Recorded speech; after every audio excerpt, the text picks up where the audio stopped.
Keeping an eye. I figured that's the one you were talking about. Keeping an eye. I loved the instrumental on that because, like, I listen to all kinds of music, and that song that was sampled, it was from another rapper. I can't remember his name, forgive me, but the beat that he used had a sample in it from an artist named Imogen Heap. So basically, she's the one that was like, what you say, you know, like the Jason Derulo song. So that's who Jason Derulo sampled. He sampled another one, and I love that song. Yeah, I really do love that song. You kept me in touch with that one, bro. I kept playing that. I remember I was like, once we finished Art Institute, you know, I was like, man, you know, I was very impressed with you, you know, because you're putting out all this content. And I was like, you know, very good ones. And then go to 3, Henrik, scroll back up. And then you released the 3. Oh, man. Some of my best stuff was on 3. 3, yeah. No, you go back down. Because, you know what's crazy? There was one rapper that I used to... Put you 9 tracks? There's this one rapper I used to listen to. I think his name was...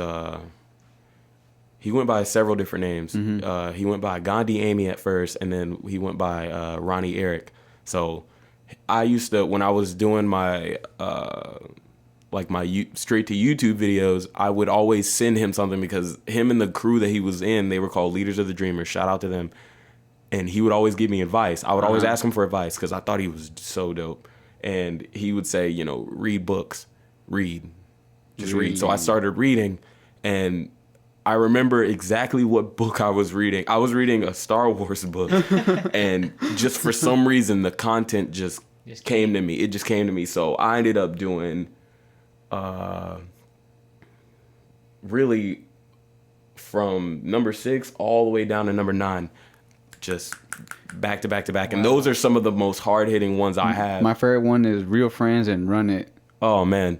I like Real Friends because, you know, that was actually about, you know, a real friend that I had and just, you know, an unfortunate, you know, people, you know, come into your life for seasons and, you know, they just break apart. And that was just me kind of expressing the disappointment I had because, you know, this person I considered like family, you know what I mean? Like when I was going through it as a kid, you know, we've all had our like emo phases and stuff like that. But, you know, it was very serious, you know, and this person literally, you know, kept me alive in that moment. So it hurt when, you know, things weren't the same. Like you can just tell when something's different. For sure. So, you know, that wasn't really a knock to them, but that was just me being honest. You know, that's the thing I like to do. I always like to live my truth, you know, because if you live your truth and speak your truth, nobody can use it against you. You know what I mean? So, and then Run It. Oh my God. You know, Logic had just put out, I think it was The Incredible True Story. I think that's what it was called, but it had a longer name.